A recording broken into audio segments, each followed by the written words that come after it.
Okay, so after you finish this first one here, remember you didn't have to have this, but how many of you are writing number 2 in like a flow-proof format? How many of you are writing number 2 in a 2-column proof format to begin with? Okay, so that's a good strategy before going to a paragraph proof, especially when you're starting these, to write it in a 2-column proof, okay, or a flow proof. It's kind of up to you. But if I have my statements and my reasons, my first statement could be my given.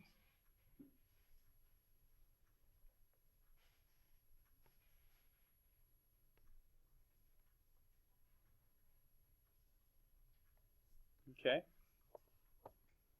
So from there,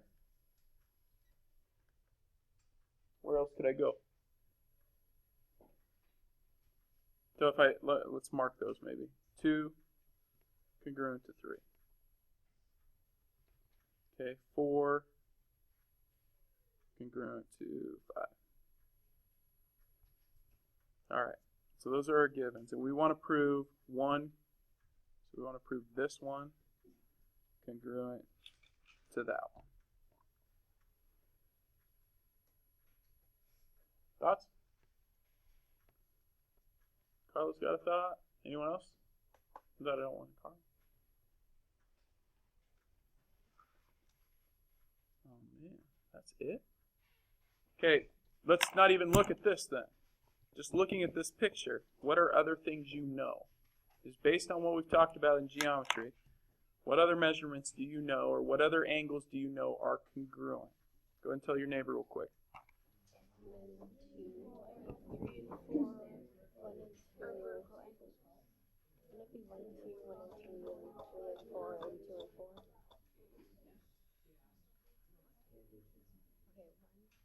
Okay. So time's up. What else do we know? 4 and 2. Good. Sam, what do you got?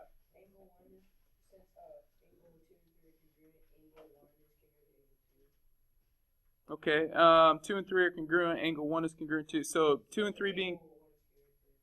So good. We know angle 1 is congruent to angle 2. We could use that. Okay. Carlo, why?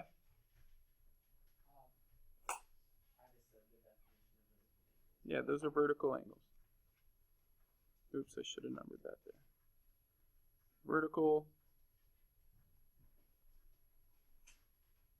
angles.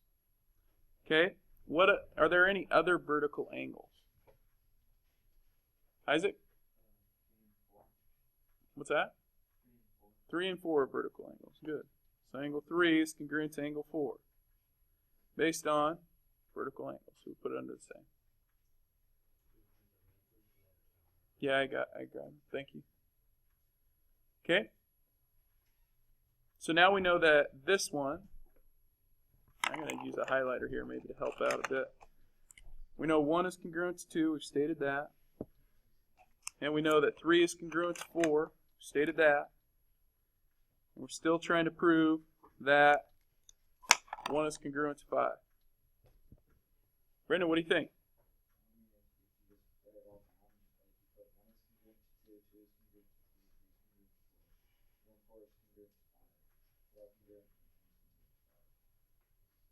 Okay, so you're saying 1 is congruent to which one? It's congruent to all these? It's congruent to...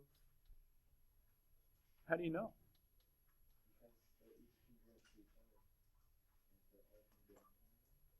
Okay, you might be right, but we have to have a reason. Abdul?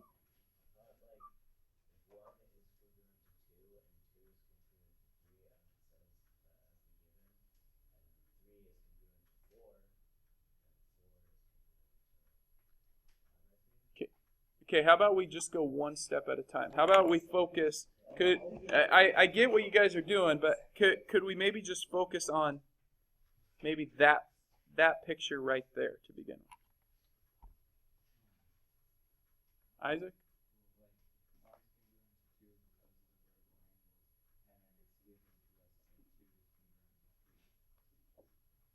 Okay. Right. So we've got that. Okay. Can we conclude that angle 1 is congruent substitution? Good. We could say angle 1 is congruent to angle 3 based on. Carly, you got a question?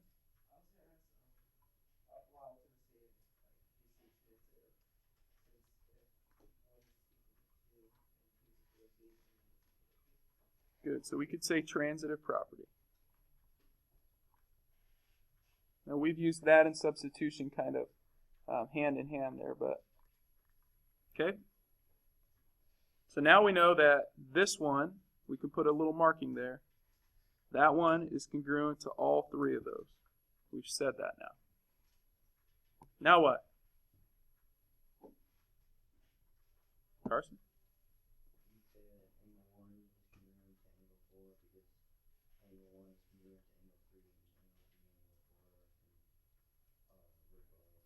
Angle 1 is congruent to angle 4, and because angle 1 is congruent to 3, therefore angle 1 is congruent to 4. What property is that? That's the transitive property again, right? Okay. So we could have, technically we could just leave that as part 3. Right? You have to state this first, though. So some teachers would be very happy if you wrote a whole new statement. I would be fine as long as you put it in this order. Okay, I actually wrote my new one there. But all right, so now I know. Well, I guess if I use my highlighter in here, that, and that are congruent. I've stated those things. So now what can I do? Alex? So angle 1 is congruent to angle 4, and angle 4 is congruent to angle 5, and angle 1 is congruent to angle 5. Good. So now you could say angle 1 is congruent to angle 5 based on transitive. Okay, we've got it there. We are now done with our 2-column proof. I now want you to change that into a paragraph proof. Okay, work together.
Okay.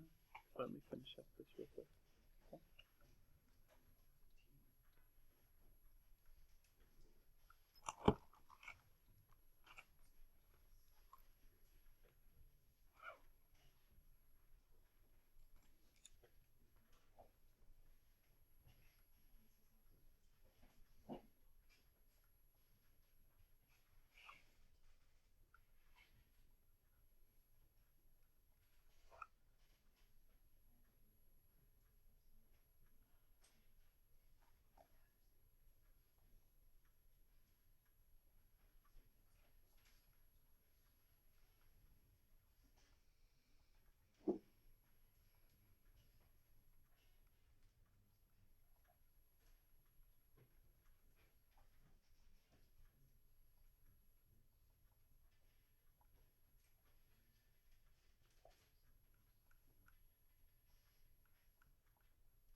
Okay. So that would be a way. That's not the only way you can write the paragraph proof, but there's one way you can go about it. You don't have to use the exact same verbiage and everything. Okay? If it's me, I have my preference in proofs. Mine is 2 columns. Okay? Some people like the paragraph, some people like the flow. But I will tell you on your test, you'll have one proof, this test, that will have 4 parts to it. Okay? And I'll be asking you to do a 2-column proof on it. You could have 5 parts, I guess, but it won't be a big one. And then the other part of your test that you'll have will be kind of like your practice test here, I guess, where you have to justify each step here. So, like on this problem, on your practice test, where your first step is to maybe move 3x over here using the subtraction property of equality. Okay, you'll have to do things like that where you're justifying each step. Okay, but other than that, you have one proof in this format where you're given a picture and asked to prove. Yes. What's that? You'll have a class period. Yeah. Okay, I want you to try number 3 there, and then we will go through yesterday's assignment real quick. Okay, for those of you struggling a bit, just to get started, this right here is a straight line. Can't see. It's frozen. Oh, thank you. Okay, that's a straight line, meaning that this plus this is 180. 180. Or you could look at it another way and say, this is a straight line, meaning this plus this is 180. Or, what's the other thing that could help you, and it really helps you in this problem? Yes, Hunter? Good. You know that this angle and this angle are vertical. They're equal. Or you could go the other route where you could say this angle and this angle are vertical. They're equal. Okay, so if you set up your equations,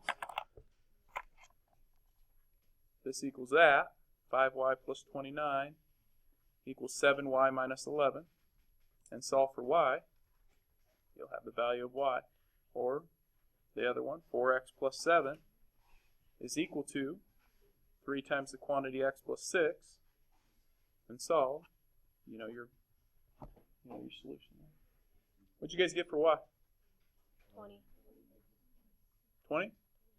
Okay. Check them out here. Subtract 5 on each side. Add 11. So y equals 20. Divide by 2 there. Put a parenthesis, so we get 3x and 18. Subtract 3x. Subtract 7. Cool. Questions? How many got both of them? Okay. Why don't you take out your assignment from yesterday real quick, and we'll take a look at that.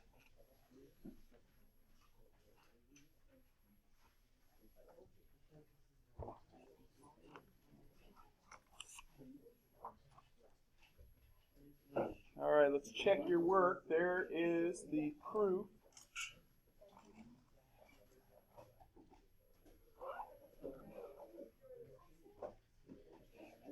Hi, Sophia. When is that linear pair should work for the ones that appear So, what is the linear What? X is what? pair? X is 11 y is 1. It wouldn't for the EGF. It wouldn't for the bottom one. Okay, so you couldn't use linear pair here. You could possibly use it up here. Okay, but you still a linear pair possibly goes into it being a straight line. Probably want to use supplementary angles there, and the reason you use supplementary is then you could use substitution here. If you say supplementary, 2 supplementary, you can set them equal to each other by transitive. On the little one where it's like transitive properties, Mhm. I wrote ACB plus EGF equals 180 degrees. Is that right? Because it's still true. No, you'd have to do transitive property first. You'd have to state this first because you're replacing. You're saying since this equals 180 and that equals 180, they equal each other, and then you can move to this where you're subtracting the same amount from each side. Okay, is this being graded or can I like erase No, you it? can write on here. Yeah. Okay, how many got it? Good. Any variations? We've talked a bit about it up here a little. We have to say both of these are supplementary just because we're using transitive property here. So since this is supplementary or equals 180 and supplementary, and this is equals 180 and supplementary, we can now say that this equals that based on the transitive property. We subtract ACD from both sides, so we get ACB equals EGF by subtraction property of equality. So really we're getting rid of this piece and we're getting rid of that piece using the subtraction property of equality. Okay, and then ACB is equal to EGF based on, if you have equal angles, they're also congruent. Okay, so throwing that into a two-column proof,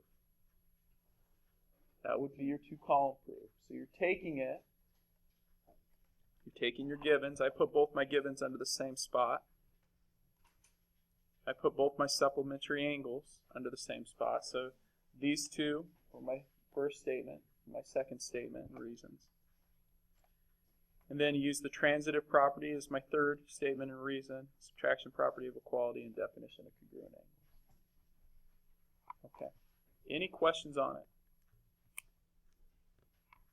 All right. So we have spent multiple days on proofs now. So now the fun of doing our assignment. Woohoo! Okay. So let me hand this out and get you guys going.